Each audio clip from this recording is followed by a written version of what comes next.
Good evening, ladies and gentlemen. This is Don, the hardest working nobody in Bitcoin, Troy, the hardest working nobody in crypto, and we have a special guest today, Cobra. Glad to be on. Thank you for having me, guys. We're going to talk a lot of shit tonight. Yes, We're going to get in the This is gonna be mud. a fun one. We're going to get in the mud. I think this is going to be a really good, productive conversation. Laid back. We're going to definitely be talking about what's going on in the macroeconomic environment, global liquidity, what's driving markets, and a little bit of politics and just crypto in general. And if anyone wants to tune in, ask a question, that would be awesome. So Yeah, we'll just we're dive live. right into this. We're live right now on YouTube, Instagram, and X under Troy's account, the Define Labs for YouTube and Define Labs for We're Instagram. yes, Yep. So find us on one of those platforms. That's where we're live streaming right now. There's a lot of things to talk about. We had a little bit of price movement today. When I woke up today, I think we were in like the low to mid 58s, and when we went live, we were just hovering around 61,000 for Bitcoin. Troy can tell you all those other shitcoin nonsense coins that are doing things. So he can talk about those for you. Let you know what's going on over there. Yes, sir. I am the shitcoin master. But yeah, real quickly. So yeah, Bitcoin was sitting at like 58 and a half. We had a little pump candle. We had a little, actually, I wouldn't say a pump, but we had some direction after the DNC event. And then following the next day, we just pumped. So I made a funny tweet calling it the DNC Bart Simpson effect. Because if you take his head, it's the same physics. But anyways, Others D is in a downtrend. So if you're in anything other than Ethereum and Bitcoin, you are getting annihilated in the altcoin market. But that's all right. Follow us. We'll tell you guys when like the Others D does go into a positive trend, which we have systems to do that. So yeah, DNC is going on right now, and we can kind of start right there. We can talk about what was released news-wise earlier. Don't have all the complete details. I'm not sure if it was released at the DNC. I don't know if it came from the horse's mouth, but I know that the campaign definitely has released information saying that vice president candidate Kamala Harris has shifted her stance. I guess it's the only way you can really say it, because they were freaking anti-crypto for 3.5 years. That she's open to discussions about Bitcoin, discussions about the crypto space, and embracing the crypto space. It's not a lot of information. It's nowhere near what we got from RFK. It's nowhere near what we got from Trump. It's a start. It's something. Mhm. The first thing I thought of when I saw that tweet was, where the hell are they going to stuff Elizabeth Warren now? What spot does she have in the party? Because she was literally campaigning with memes like that her campaign created about being anti-crypto, like legitimately anti-crypto, if you remember, in like the heart of 2022. So like, you haven't really heard her talk much in regards to crypto. And we got an election coming up with John Deaton hopefully wiping the floor with her and getting her the hell out of the Senate. But I think even if she wins her election, I don't know where you stuff her, because the political landscape in regards to crypto and Bitcoin has definitely changed. I don't know what your thoughts are on that. Yeah, I mean, it seems like ever since Donald Trump was at that Bitcoin conference, the whole trajectory of their ideologies and viewpoints on crypto in general has shifted dramatically. I don't think they realize how many young voters are in crypto, and it's growing every single day. I think do you know the exact number of the percentage of people that actually own Bitcoin or some sort of crypto? It's growing every single day. The number's supposedly 50 million. Mm-hmm. And that's a big number, because there's 300 million plus people in the country, right. But like Mm-hmm. half that would be adults. Mm-hmm. So you're creeping up around 50% of the voting populace that owns some sort of crypto. It's definitely an issue for this election. It's 100% going to be talked about on the debate stage when they debate, which that's coming up soon too. Yeah. I think the ABC debate is the 10th, September 10th. The other thing too, we got Powell. We got all the fed assholes at Jackson Hole right now jerking each other off, and Powell's gonna say something on Friday, and the markets are gearing towards, probably in my opinion, a 50 basis point rate cut. Definitely at least a 25 basis point cut.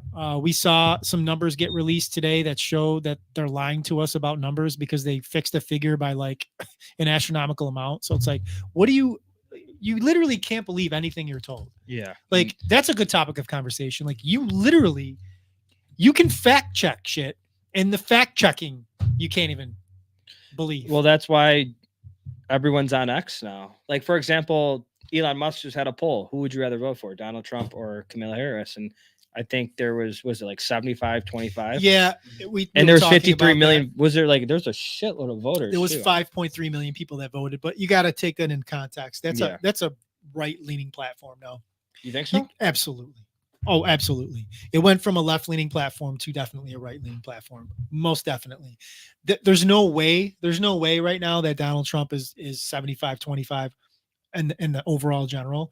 I think he's leading slightly, but I know you were talking about the betting markets. You might have a that's better pretty idea. much like the biggest thing to follow. And that's why I've been tweeting at these other people is like, they're throwing out polls where Kamala's up by, 75-25. Like it's just all bullshit. If you look at Polymarket, that's where you're going to find, the best data on it because it's legitimate betting odds for this stuff. I mean, there's a slew of other events that you can see in there and the probabilities that they're going to actually, happen. I know Polymarket's got, tens of millions of dollars on the line. So they're not going to throw out false Absolutely. odds. The best place you're going to find any sort of information is going to be from the sharps, the guys that handicap for a living. You're going to get a good idea. And it's pretty tight. I mean, and I think it should be until the debate. I mean, and now it's been going up though. So Polymarket has Trump at 51-49. I just checked like last night. And she was up by a couple of points at least a couple of days ago. Yeah. I mean, you outside of her speaking at the DNC, I think it was last night. She was the night before she spoke, I think. Outside of that, you haven't really heard, like, I don't really know what her policies are. We're getting like little, we can talk a little bit about the unrealized tax gain stuff that was released that personally I think has a 0% chance of ever passing for many different reasons. But we haven't really gotten her policy stance on the border. That's a huge one because she was allegedly the border czar. She was put in charge of that. She had very, very far left stances on the border in 2019 into 20 when she was running, and it didn't resonate with the voting populace. And we haven't heard if that's changed. We don't know where that is. We definitely don't know what she thinks in regards to anything finance. I mean, the unrealized tax stuff that we heard today, those are PACs that are setting that information out. It's not coming from the campaign. The campaign is not verifying any of that stuff. So you don't really know where she stands on just about anything, which honestly, from a technical like game theory standpoint, it's brilliant by the Democratic Party. You've had her as the candidate for what, 5 or 6 weeks now? She said nothing. So she hasn't given herself a chance to like get smoked. She's actually gained because she's where Biden was from where she is now is a net positive for the Democratic Party. Say what you will about the Democratic Party. They know how to win elections. Absolutely know how to win elections. And steal 100%. They're going to ride on what they know they can get votes for. So, I mean, things like abortion, they're going to hammer. I was watching the DNC last night and I heard abortion come up at least 5 or 6 times. And then you have, women that come on there and say, and like, they have maybe a realistic story, maybe not. I know no Republican denies, if the woman is, at harm through the birth, that, it's acceptable to have an abortion. I think everyone agrees on that. But, when you have, these teenage girls going in there at 19 years old, in college, going in and getting an abortion, late trimester, I think, that's the fucked up part. But politics aside, they're going in and, essentially what they're doing is, they're riding for the voters, And that's why they shifted their whole stance on crypto. And they're following Trump on the tips, on taxing the tips. They're just mimicking whatever they can to get a vote. But, pointing back to what you said too, they're not, going into any policy because they know they just get completely and utterly destroyed. Do you realize that 12 of the last 16 years have been run by Democrats? 12 of the 16 years. 12 of the last 16 years. You had 8 with Obama, 4 with Biden, which is 12, and you had 4 with Trump. So it's kind of ironic when you're hearing like, people at the Democratic National Convention talking about all these things they want to do to fix all these things that are broken. It's like, you guys have been in charge for a majority of the time. 75% of the time, you guys have been in charge, and we have all these problems, right? And to talk more about what you said, and this will definitely piss people off. And I've talked about this before. When we get into politics, I always piss people off because I have this stance where I just think it's all bullshit. But the whole stealing the election, like nonsense, like that's what losers do. Like that's the shit that, not you personally, but like when you lose at something, like losers say that the other side cheated. When you lose, you just don't take accountability. You, even if they did or they didn't cheat, it's kind of irrelevant. Just the fact that they lean into the fact that the other side cheated just shows that they've learned absolutely nothing from 2020 on how to actually win elections. The Democrats know how to win elections. They know what needs to be done. And in abortion, you brought that up, right? What's more, like, let's have a real conversation. None of us are women, right? We're all men here. For men, for sure, I think it's safe to say this. What's more important? How far my money goes, or what a woman does with her body? 100% how far the money goes, without a doubt. It's not even close, right? What a woman does with her body, or can I go buy groceries, or are they going to take more money from my paycheck, or like I'm losing money hand over fist in every single one of these areas, or this new tax that's up, new fee, and just all this crazy. It's like, but the Republicans, right? The Republicans want to talk about how elections are stolen and how the Democrats are cheating, yet they lean into an issue that during one of the worst economic times in the last 40 years occurred, and they can't get out of their own way. They want to talk about abortions, lean into abortions. We saw it in 2022. They completely effed up 2022. The midterms were a layup. It should have been a freaking red hurricane, not a wave, a red hurricane. It was a layup for them. And all they did was talk about abortion when literally we're watching inflation go to double digits. And it's like, hey, can we talk about that? Can we talk about, like, who cares what these people are doing with their bodies over here? You literally just said for 2 years, you can't put shit in my body because you don't want vaccine, which I'm that. Like, let me do what I want with my body. So if I feel that way, then the women should as well. And then we hide behind religion and say, oh, it's the Bible says all this stuff. It's like, bro, the Bible ain't paying my bills. The Bible isn't helping me when I'm grocery shopping. Like, can we have real conversations about like real issues? Let the women do whatever they want. Yes, they shouldn't be killing babies at 39 weeks. I'm with you on that. That's criminal. Yes. But like everything else, do what you want. Can we fix the shit that matters to everybody? Like, I don't have a vagina. It literally doesn't affect me, right? How I feel about it personally with a woman that I'm with is irrelevant to the grand scheme of things. I cannot like it over here and not give a shit about it as an issue. And I think Republicans suck at elections and they get caught up in that nonsense and they just miss the ball. The ball just goes flying by and they get mad that they threw a curveball instead of a fastball. And the Democrats smack them out of the park. Democrats are grimy, but grimy in a way where they know what they need to do to win elections. 2020 wasn't stolen, bro. Nobody cheated. They used all the tactics that were out there. One being that they allowed people to go early in voting, and Trump was telling them not to, which was ridiculously dumb. Huge game theory misstep. And you allowed the Democrats, they're going to do that, dude. Get them all out there early. Let him think we can really get this dude. He's going to think he's going to go to bed thinking he won, and all these votes are going to come in, and then he's going to get all upset. And then, January 6th happened. Like, it was just hook, line, and sinker, set him right up. Well, I'll ask you a question. What matters the most in, the state of a nation? Like, what's the number one thing?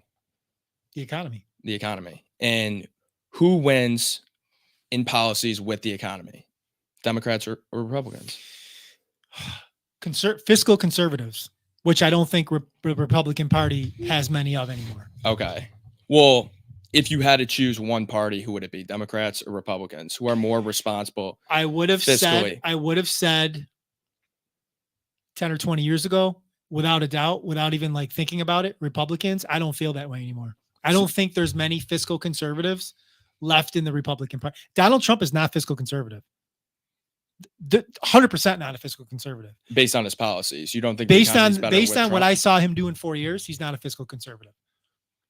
I can look at what he did, and that's not a fiscal conservative. Above Joe Biden, though, you have to agree that Trump was better fiscally than Joe Biden. Like, do I want a a pile of shit or do I want a house full of shit? I'll take the pile of shit. Like yes. if you had to choose, like these are only two options right now as well. You got to think about that. If you had to like you have to choose, right? It's one or the other. It's going to be a Republican or a Democrat. It's going to be Kamala Harris or it's going to be Donald Trump. Like it's not going to. There's not a third guy that's going to appear. No, there's not. It's unfortunate. One of the main reasons why I don't even participate in this nonsense because we don't have good options. But like when you talk about fiscal policies and you talk about like what happened in 2020, this always gets glossed over and this always starts argument with Republicans because they just don't want to acknowledge this. But it's facts. Like it's undeniable facts. You can literally go back and look. I'm not making any of this up. Inflation and all the problems that started with COVID started on Donald Trump's watch. He signed off on all those things. Now we can have a conversation and it would be fair to talk about the pressure he was under, the uncertainty that he was under when he made those decisions. But when you're the man, when you're the top dog, the buck stops with you, regardless of what you made the decisions, you made them. And you gotta own up to the fact that you did it, right? When the economy shut down in March and didn't open back up until June for many businesses and they went under and never came back, that was under his watch.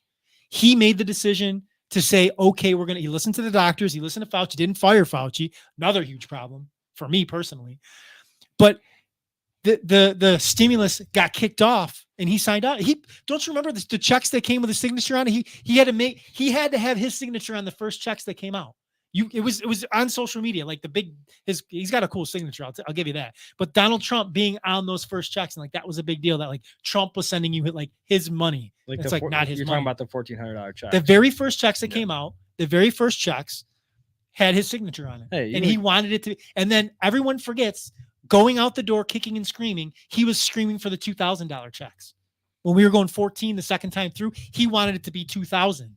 That's not a fiscal conservative. Was the $1,400 checks worth it? The last ones were the 14, and he wanted it to kick it up extra 6. He was like trying to outdo. But was the $1,400 checks worth it? Because I go in the grocery store today, and people are bitching about inflation and the cost of like eggs and stuff. They don't realize that when they were printing all that money, they were devaluing the purchasing power. No, Donald Trump and Joe Biden were a tag team to wreck the economy. Yeah. Now Joe Biden took it to another level, and he decimated shit. Like I will definitely 100% get on board with that. Trump started it and Joe Biden just blew it out of the water with his shitty ass policies. So yes, you're right. Are Trump's policies better than Biden's? Absolutely. But to have a conversation and say that Trump is a fiscal conservative would just not be true. Mm-hmm. And to be fair for Trump, for 35 or 40 years, he was a Democrat. 100%. And when you're a good businessman, you're taking advantage of the system. You're not really a fiscal conservative when it comes to the government. You're using the government and everything that they have. You're using big government to make your businesses grow. Mm-hmm. So I don't hold any of that against him. But to sit here and say that he's a fiscal conservative would just not be accurate. Now, for the viewers, can you describe what a fiscal conservative is? Also for me as well. smaller government, right?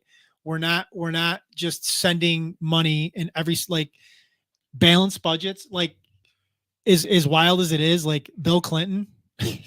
Bill Clinton's the last closest thing we've had to a fiscal conservative. It's wild because he's a Democrat and the budget was balanced in the 90s under Clinton. We had no national deficit in his administration. Every president since has just turned, and again, 2008 was the anomaly. And that caused a lot of havoc.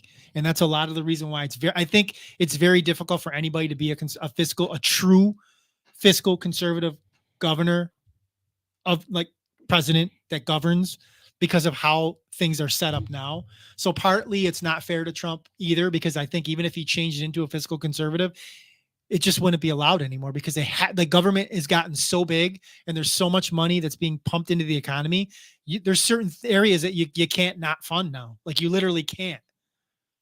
No, yeah. I mean, I agree. Also, back to the point of Republicans being better just overall with money. In my opinion, if you go state by state and you look what happened, I mean, even now, look at how many people are leaving California and going to a state like Florida. Look at how many people are leaving New York City and, going to a place like Miami.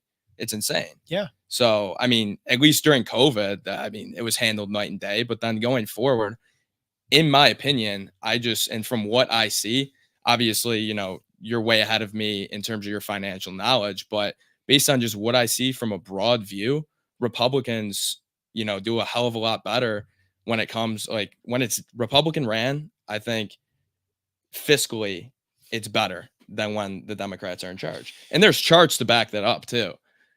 I'll take it a step further, and I would say that the state, like if I'm able, I make a good salary or I run a business, like why would I be in California? Why would I be in New York? Why would I be in any of the 43 states that have state income tax, right? If I own a business and like I'm trying to hit a margin, why would I want to give up 10% when I don't have to? I would go to Florida. I would go to Nevada. I'd go somewhere where I would operate a business and not have to pay state income tax. You know what I'm saying? So you look at those states that are doing and look at, like, New York State is so frustrating to somebody like me, because you look at Nevada, right? Nevada has no state income tax because of what? What's the big reason why? The gambling. The gambling, right? The gambling. If you look at New York State, this is how ass backwards the state is. New York State technically has a constitution in the state where gambling is illegal. It's on the books right now. Gambling is illegal in the state of New York.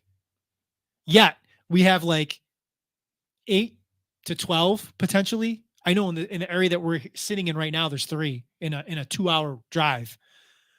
Indian ran casinos where the profits are staying in that community. And I don't even think they're really and it's taxed not on it going either. to, and they're not being taxed, and it's not going into the communities. It's not going to the state of New York. So it's such an easy, like, if the free market was truly free, and these idiots and again, this goes back to what you were saying, like, we have Democrats running the state and they refuse to think anything fiscal. So this is never going to be the light bulb that's going to go off in their head.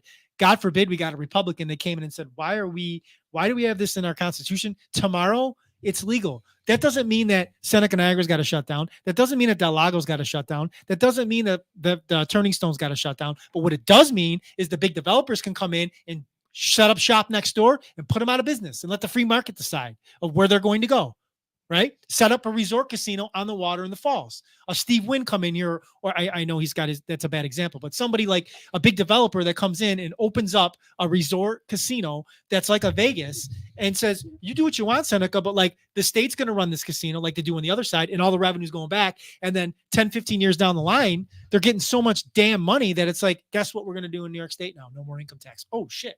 No income tax. People that are down in Florida, people that went out, they're going to start taking a look at New York again. And what does that do? Jumpstarts the economy because people want to come here because the policies are different.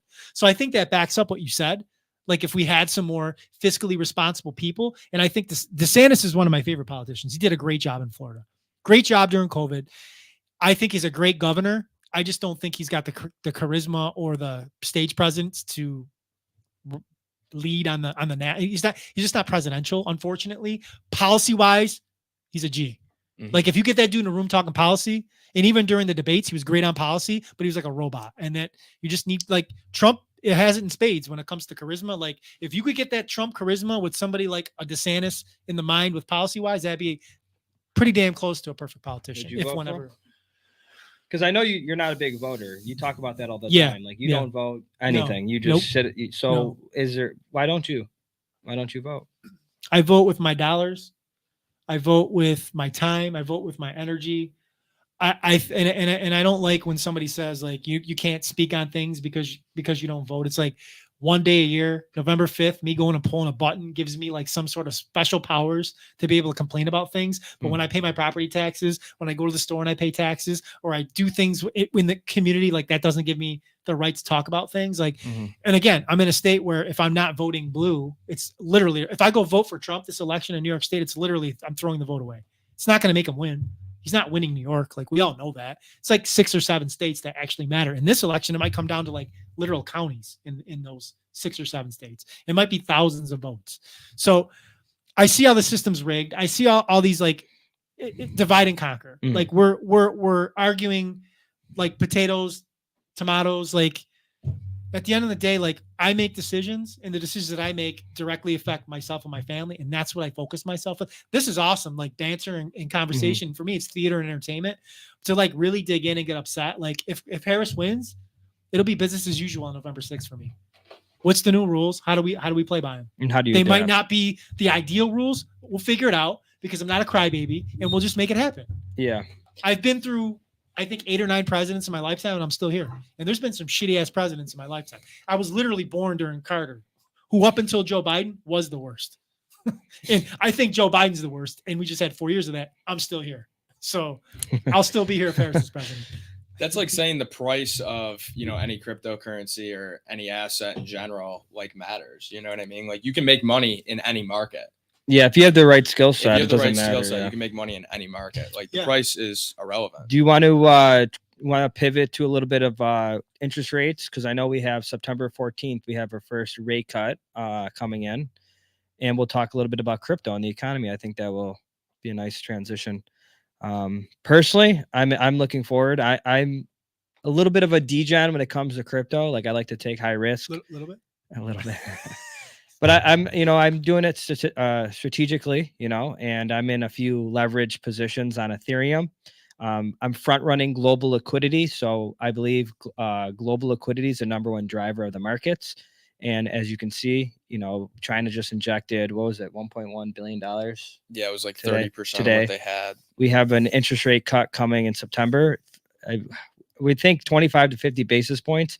Yeah. Anything over that would, if we ease too much, could honestly spark more fear in the market, because people are going to be like, okay, like, what's wrong? Like, what's going on? But I'm looking forward to this next Q4. If you're in crypto and you're in at least the majors right now, you should be doing pretty well right now. If you're in ETH, Bitcoin, or Solana. Other than that, others, anything outside of the top 3 big boys, you're probably getting annihilated right now. So just be careful on just be careful on the speculative stuff. I know some people say like Bitcoin, ETH are speculative, but those are the blue chips of the crypto market. So, I mean, I'm comfortable. I can sleep well at night knowing I am allocated to Bitcoin and Ethereum and Solana if I want to take a higher beta play. But yeah, that's my take on that. What do you think about like the rates coming in? Do you think that's going to have a positive effect or negative? Because I know in 2007 they had an interest rate cut and the market crashed. In 2008, it was an election year, but what do you think? Wait, say that again about 2007 and 2008. 2007 they had a rate cut, and 2008 we had that happened after the yeah crash. The rate cuts happened in 2008 as a response to trying to stop the economy from Right. literally globally crashing. yeah Rates were high. Mhm. Rates were in 2007. they were like it was right around probably where we're at now. I want to Was say it like because I remember getting 5% at HSBC Bank yeah in their like online only account back then. So rates had to be 6, at least over 6 at the time, and that's basically where we're at now. Mhm. And then the QE and rates went to 0 after Yeah. Lehman Brothers crashed and everything happened there. The question that you had before that, what was that in regards to the interest rates? interest rates? Yeah. I mean, the correct thing to do is I think that they're late. They were late on lowering. I'm sorry, they're late on rising, and I think they're late on lowering. I think Powell has screwed this up from start to finish, from transitory inflation, which was complete bullshit. It was either a lie or they're just dumb. I don't know which it was. It doesn't even matter at this point. To reacting late and having those like 2 or 3 75 basis point hikes in a row, which just jarred in May 2022 a bloodbath all across the board.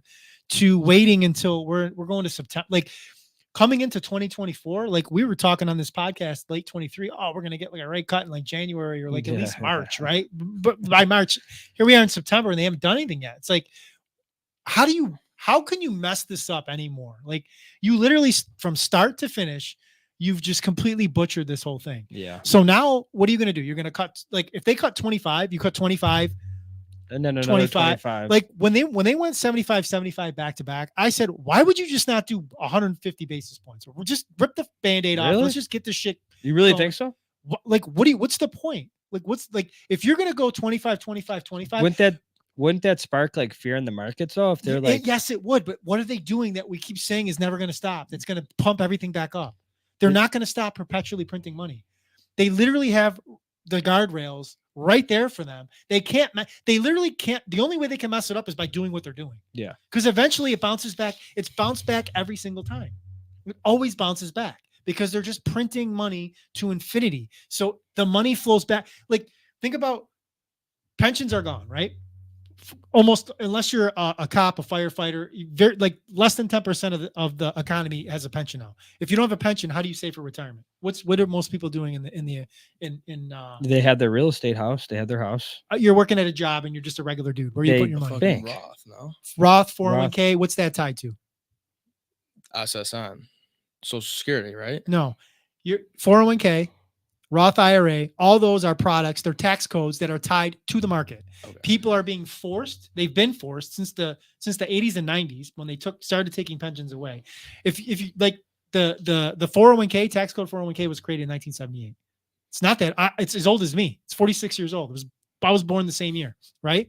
So companies and corporations said, we're not doing pensions no more, but we're going to offer you the 401k. The 401k literally forces you to tie your money in the market until you're 59 and a half. If you're putting money in your 20s, you cannot touch it without penalty and taxes, which who the hell wants to do that, right? If you get to 100k and you want to take your money out, you're literally saying goodbye to $45,000 of your money between taxes and the penalty. Like, nobody's going to do that. So you're tying your money up for 40 years in the market. You got that working for you if you're Jerome Powell. And then you have constant money printing. Like, the markets can't lose.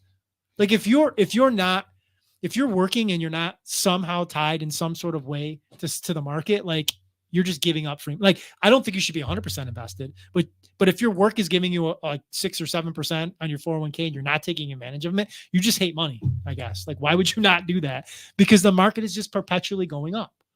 Mm-hmm. We just talked about this before we went in here, like the expansion cycles of, like, you got your bull market, you got your bear market. Like, bear markets are supposed to be like 5 to 7 years. When's the last time we had one of those? We had a little one. 5 to 7 year one? No, it was like a year. 2020, we had one for like a month. And then right. in 2020, we had one for 8 months. Yeah. I can tell you right now, in the crypto market, we've been in a bear. This is the longest bear market I've ever remember of. Because it's a 24/7 traded market where there's no circuit breakers. That's the Yeah. other thing. In the stock market, you're trading from 9:30 in the morning until 4 p.m. You got that going for you, and you have circuit breakers. If it goes up too much or it goes down too much, they hit the button and everything stops. In crypto, you have none of that. If it's going down 50%, you're feeling it all, bro, and there is no turn-off button. You're just holding on, and you're just going through the roller coaster. So the last free market that we have is crypto, but it is tied to global liquidity. So, like, the thing is with crypto, like, it's only a 2.1-ish trillion market cap, where, like, equities, what are we at, 100 trillion? Yeah. Who knows? With real estate, like, it's like a $900 trillion global market with everything. You want to add derivatives, we're talking about quadrillions. So, like, this little sliver over here doesn't have a lot of liquidity in there, so the price gyrations are going to move. Plus, it's 24/7. But the stock market has so many things going for it. The 9:30 to 4 trading, the forcing of the populace to invest in it, and then money just being driven into it every single month from the Fed. I mean, it's like a perpetual bull market, essentially, is like what's happening. Yeah, it's going up. 2008 and 2020 goes up forever. Yep. What could go wrong? Right? What could go wrong? What could go wrong? Everything could go wrong, because think about, like, we were talking about the wealth gap. Like, if you're not at the Mendoza line, if you're not in the middle, like right in the middle, if you're somewhere below that, and you have equities flying, you have wages not catching up to inflation, and you're just getting sucked into that You're gonna vacuum. get creamed. Yeah, you're getting killed. But the people at the top are just killing it because all the money's going to them. And it's getting reinvested, and it's beating the inflation, and then essentially it's getting sucked straight from the bottom to the top. Yep. Which goes into the point you were saying earlier. You need a wealth gap, like off camera when we were talking. Yep. You need a wealth gap, but how much of a wealth gap is too much? And, like, when do you reach that point? And then what happens? Well, that's when you have civil unrest, and you have, like we saw in 2009 with Rich, what was it called in 2009? The 1%. Remember, Occupy Wall Street. Yeah. You had Occupy Wall Street, where you had people literally occupying Wall Street in with signs picketing about the huge wealth gap, the 99% and the 1%, and then that's when Bitcoin was born. Bitcoin was born out of the Occupy Wall Street movement. Satoshi Nakamoto was in that crowd, huh? Could have been. Could have been. No one knows. Yeah, could have been. Could have been Don Rinaldi. Sometimes I think you never know. I've never seen. He's never seen his wallet, so you don't know. Or he could have another one buried in his backyard. Yeah, longitude, latitude. All right, so we got a couple articles we can talk about. El Salvador to provide Bitcoin instruction and certification to 80,000 civil servants. I'll tell you what, if there's any country that's doing it right, it's El Salvador. Like if there's any blueprint that the United States could follow, like it pissed me off when Trump was talking shit about him at one of his rallies.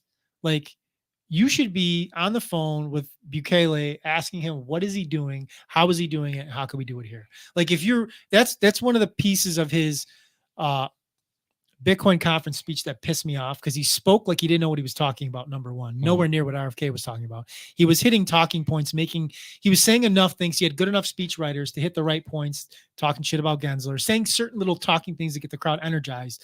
But like when it came to like the nuts and bolts, he really hasn't done the research, which is fine. He just literally recently pivoted. So it takes time. He's not going to be at Michael Saylor level, but like, if you really truly think Bitcoin can be something, you should be asking this dude how he turned his whole country around instead of talking shit about how he's sending all of his criminals over here. Why don't we send our criminals somewhere then?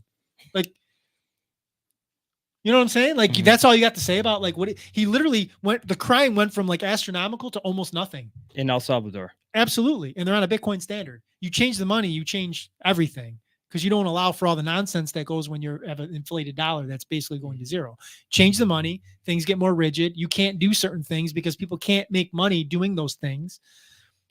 Can you imagine if we backed our dollar again with a hard asset, even if we went back to gold? And that's not what I'm advocating for, but I would advocate for it if the effect that it would have would probably be pretty detrimental to Bitcoin. I would think it would have some sort of like detrimental effect, at least in the short term, but like, it would definitely reset things if we went back on a gold standard and they were no longer able to just send 900 trillion or 900 billion to Ukraine or send 500 billion to Israel just because. Like you would literally have to have gold backing that. And you'd have to be like, it's like when you're going to the grocery store and you're looking in your wallet, you're like, dude, I only got 500 for the week and I can't spend it all at Tops right now. I got to take 300 with me and I need 200 for something else. Need it for a rainy day. When you don't have your money backed by anything, you can go there with the 500 because guess what? You go home and you print 500 more. Now, what would that even look like? Like for the to feed this conversation, like if you wanted to back it by something, how would that even be possible? It's super complex now. With the U.S. dollar being internationally traded, and like the U.S. dollar is what trade happens on. Yeah, most transactional dollar. We're in a, and again, somebody much smarter than me in this would have to speak on that. My gut is like we've passed the it might not even be possible. Yeah, that we've passed the point of no return where you like there's so many dollars out there. You would literally have to like find a way to suck those dollars back in order to have dollar for dollar backed by gold. Because I don't think there's enough money on the planet to back as many dollars that are out there. I don't think there's enough gold on the planet to back it. No chance. What about the Great Reset you're talking about? That's a financial collapse. That would have to, the dollar would have to literally hyperinflate to zero, and you'd have to like start new with something else. Now another topic, which could have been the CBDC. What about a CBDC? Yeah, that would be the most likely scenario in my opinion. Can't Circle already freeze USDC in people's wallets? Isn't that a CBDC? It's not a CBDC because it's not controlled by the government. It's not a central bank digital currency. But Circle's not a central bank. Yes, but it's backed by Goldman and Coinbase. But right? It's not backed by the central. But they can still freeze the USDC in your wallet. Coinbase can freeze shit in your wallet. But can't the government get Binance can when if the government gets involved with Coinbase and says, I want those funds frozen? Or I think people would just go to a different exchange. It's always a risk. Yeah. That's why we say not your keys, not your coins. It's always a risk. When you have your money on any even if it's in a decentralized wallet. Because I see stuff on all the time on Twitter of people getting their wallets. They're not like just like criminals, like criminal activity, like they're getting their USDC like frozen. Correct me if I'm wrong, but I can't speak. I've never used USDC. You're just Bitcoin Maxi. I've never used Tether. I can't speak on. We got 61 live viewers right now. Do you want to tell everyone about your Bitcoin Maxi journey? We don't have enough time for all that. I don't want to bore everybody, but I don't. like, I don't think that the CBDC conversation is over. Mhm. Like Trump said, it's never going to happen under his watch. I don't even know what the other side has said, but like there's been a lot of conversation about that. I don't think that conversation's dead because there's other countries that have already piloted it and have already tried.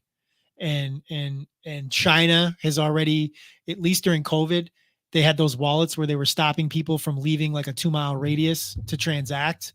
And if you like to keep you like quarantine Like per se. like a smart city kind of. Yeah. So like there's the technologies out there. There's these ideas are there. So I don't think the CBDC conversation is completely dead yet. It does help to get the narrative shifting with people like Trump and others speaking about like, and Senator Loomis speaking about like not being behind this, the CBDCs, and even some senators and congressmen drafting bills to be anti-CBDC. But I think like eventually at some point, maybe in my lifetime, definitely in your guys' lifetime, they're going to have a serious conversation about like, how do we keep doing this? How do we keep printing money? Because like now we're like, look at all the money we send everywhere else. Not even just shit we do here. Like we're not even talking about like defense spending. We're not even talking about like entitlements. We're not even talking about like infrastructure bill. Like look at the money we're sending to Ukraine. It doesn't matter how you feel about it. You just see the dollars going there. Israel, and then all the other countries that we don't even talk about. We just talk about those two because there's conflicts going on. There's money going everywhere. There's money going to spots that nothing's happening that we don't even realize. There's just hundreds of billions, if not trillions, just going to all these spots. So it's like eventually, like, you're going to realize that inflation is no longer, that 2% target is just not a real thing. You can't have 2% anymore with all this money that's out there. And we'll get to a place, I think, where the lower part of the society is going to be like, something ain't right, man. Like I'm making 100,000 and now like 100,000 is what 300,000 is today. Like what's going on? And I can't go buy bread for $20 a loaf and fill my gas tank up for $17 a gallon. Like, think about the crazy, like for me, I'm 46, and I think about like, Rich, you posted something today on Facebook that made me think like something for seniors going to the movies for like $6.50 movies, right? And it's like for seniors, that's almost a spit in the face because I remember going to the movies in my 20s and paying $3. Yeah, like an 85 was like 250. You know what I'm saying? These 65-year-olds. The problem with inflation is, and I'm only going to jump in, is the problem with inflation is I think most of it's fake. I think most of it's corporate greed. Do you got a camera?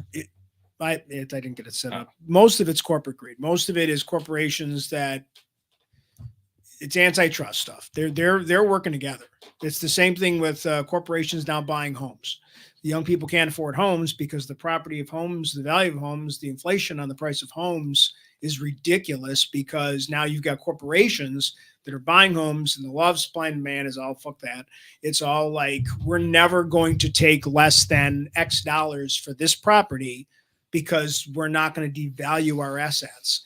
Where if I own a home as a private citizen and I try to sell my house, I have to sell because otherwise I can't move to the other house, right? Like where corporations will sit on empty properties, and that's driving up the price of homes. It's artificially inflated.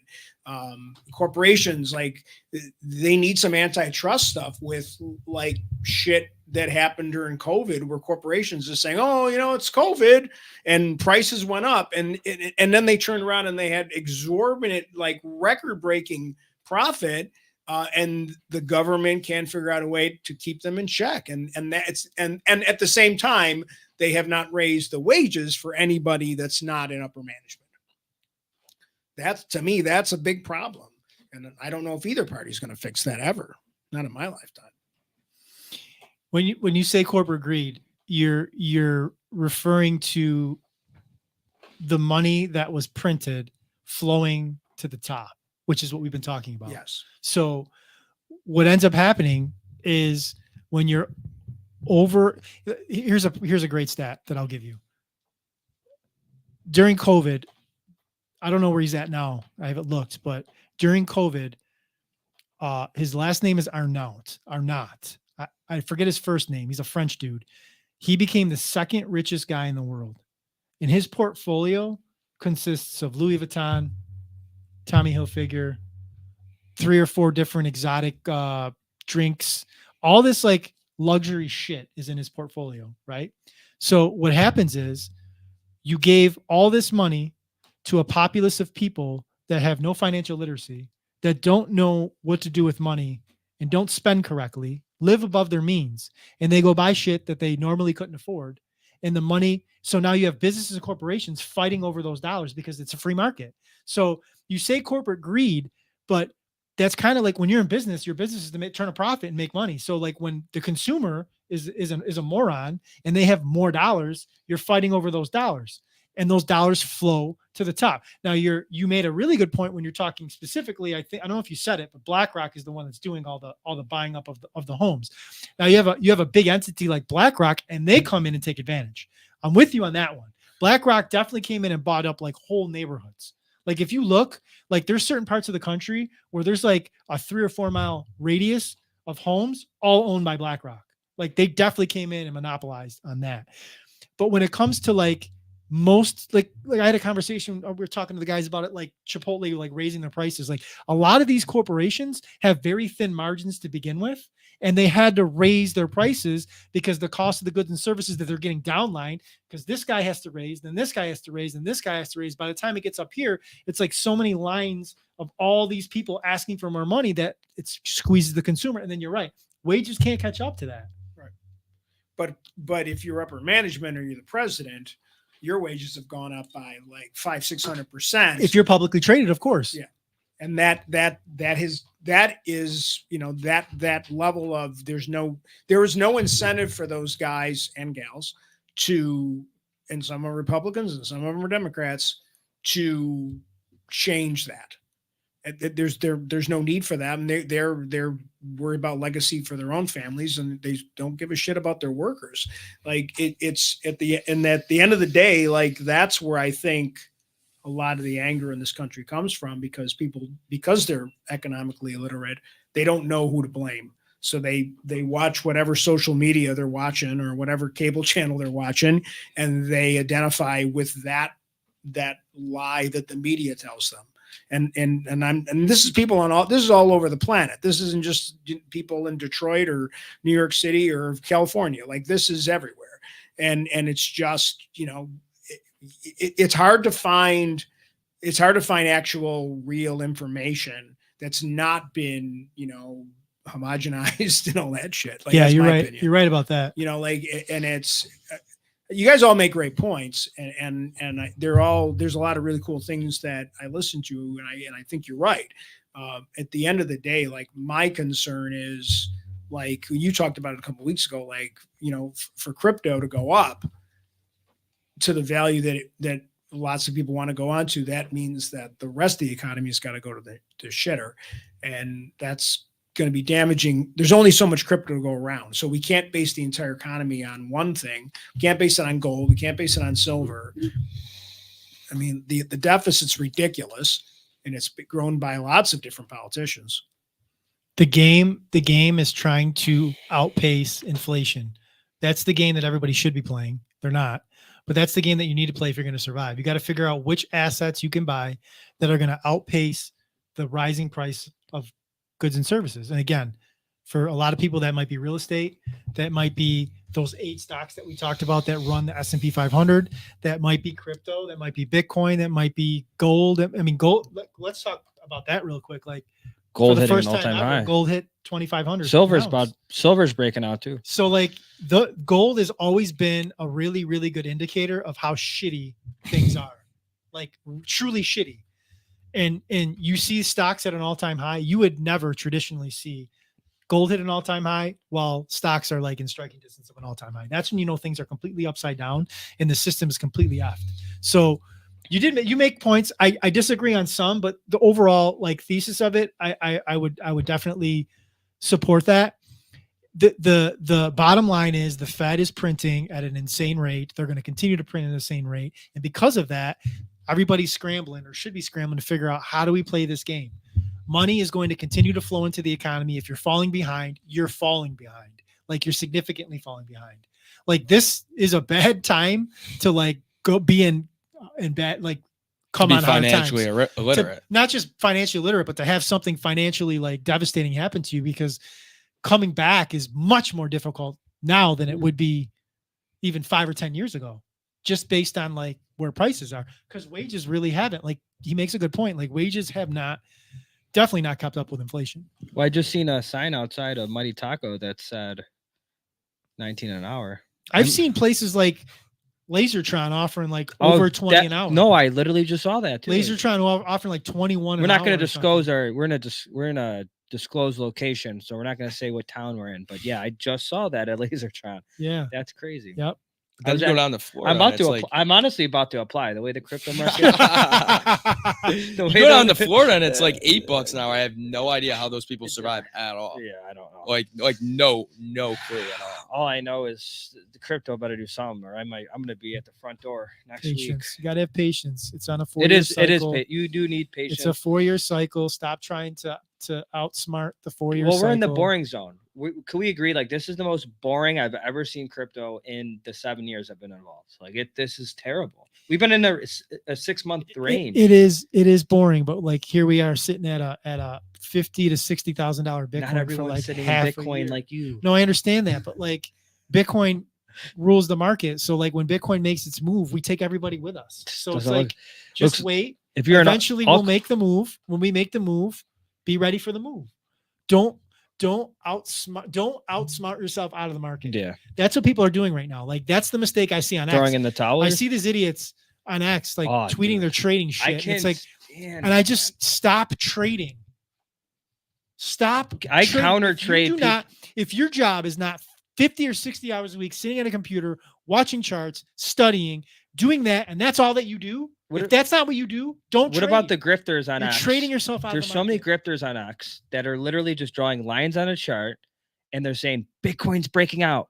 And then you look at it and then you look at the price and you're like 1%. Like this isn't pumping. This isn't breaking out. Like I can't stand Nobody that. know. Like nobody knows what the market. It's all click. Nobody It's all knows. click. We think we know based on the 4-year cycle, but that doesn't even mean that it's going Yeah. to happen. We- Like I'm fairly confident, like 95% sure that Bitcoin will hit 100,000 middle of next year, but I'll never tell you. All right. So what do I you, can't predict it. I don't know. so Who knows what's so going for the people watching, let's do our end of year because we ran about an hour. End of year price targets. We like to leave some, Moon Boys little hope. What's your end of year target for Bitcoin? What's your end of year target for Ethereum?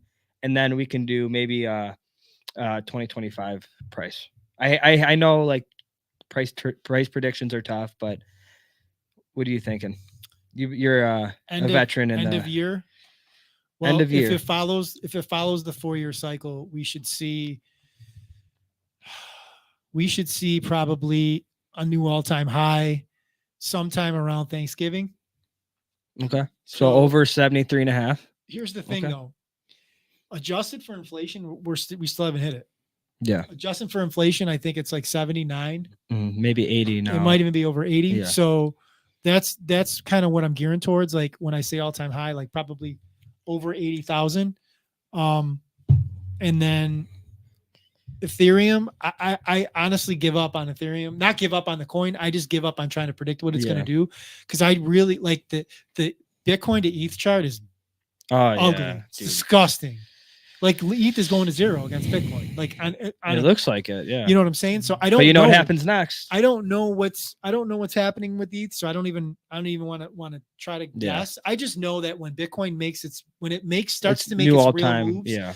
then that's when everything will present itself. already And we'll see what's see going on. Honestly, I had a slight rate of change in my others D TPI. So some altcoins, not all, but some utility coins are actually doing pretty well compared to the meme coins. And I Like haven't- Aave is just broke out of a long year consolidation. And these are, utility coins. So let's not forget, outside of Bitcoin, and again, I don't think Bitcoin has officially hit a new all-time high adjusted for inflation, but according to numbers, it has the 73,000. And you said Binance, which I guess that's true. No other BNB. coins have yet hit previous all-time Unless highs. it's like a new coin that like an AI, like One of the like coins that was around in BitSensor, 2020 yeah. and 2021. Yeah. None of those Like, coins yeah. outside of Binance and Bitcoin Render, have hit all-time maybe. highs. So this Just a market, small handful. this market hasn't even really, like the bull market of really crypto, hasn't started. the crypto bull market hasn't started It because you haven't hasn't. hit all-time highs in anything except Bitcoin Yeah. in CZ's coin. So my CZ is going to be out thesis- of jail soon. my thesis for 2025 has not changed. It's still the same. My price target for Bitcoin is roughly still the same. I think somewhere between 150 and 2 we top out at. And again, that's probably going to be Late a 20. 2.5 week time span She of got like that, whatever that is. Yeah. You know what I'm saying? because it happened. Those are sharp moves. Yeah. Like when it so- goes up, it comes so down. I think I we'll hit 100. We'll have a big candle on 100. It'll pop up and then it'll sell off because there'll be a big sell wall at 100 and we'll see a lot of gyrations. I think when it passes 100, we'll see it both directions. We'll see a big green and a big red candle right around 100. Mhm. And I don't think we'll see that probably I can't until 2025. Wait till we get those $10,000 daily candles on Bitcoin. We Looking had one for- in the wrong direction. We had one not too long ago. We had a red one of like 13. Yeah, that was 13,000. insane. What do you think? What is your prediction? I mean, I'm newer into the market for sure. So I mean, based on what like my investing philosophy is, obviously like price doesn't matter. Trading off of, trend indications, running our SPS portfolio. So just picking the optimal asset, rotating in, taking like a very strategic. Doesn't sound like you're new to it. Much smarter in the trading than me. Much smarter. So I mean, like I had a very good teacher, and still do. So Shout obviously, out. like Shout out Iceman if you're watching this. Iceman. We have this mentor. He's sophisticated when it comes to trend analysis and One of these days he'll come on this damn podcast. modern Jesus portfolio Christ. theory on picking the optimal asset at the optimal time. So we're gonna wrap this up. Do you guys have any last minute thoughts? We had a few live viewers come in. If you want to ask a question, If you were watching live and you're not following us already, Yeah. follow us on all our socials. We're trying to build up the YouTube, so give us a sub on YouTube. We have like 200, around 200 videos between live stream we videos, started at regular the bear videos, market, man. shorts. We started this podcast in August or September of 2022. We're coming up on 2 years of this podcast. So we've been doing this for a while. We're not some guys that just started when Bitcoin started hitting all-time highs. We were doing this when Bitcoin was in the teens. A lot of content. I'm very opinionated if you haven't figured that out. I'm fine with being told I'm wrong. I actually like being wrong because then I can learn. So just because I have hard stances doesn't mean that I just dig my heels in. I feel how I feel, but I love the Discord. If you comment in any of our videos, it's usually me that'll comment back, and I love getting the conversation going. Follow, give your socials. Cobra_wise on X, my main platform that I've been going off on lately. And then, for my followers who are watching this, obviously this is going to be a great source, to get financial information and to get yourself into an asset, that's definitely going to beat out inflation in the long run. And, just get your, economic journey started to where, your financial journey started to where you can get invested and be smart with your money. Right. So, I mean, that's the biggest thing. Yep.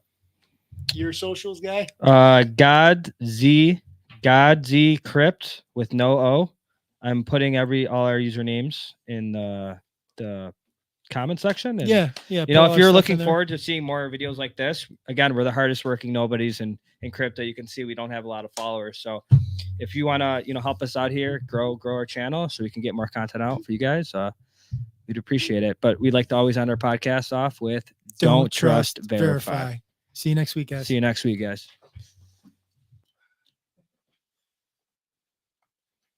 Well done.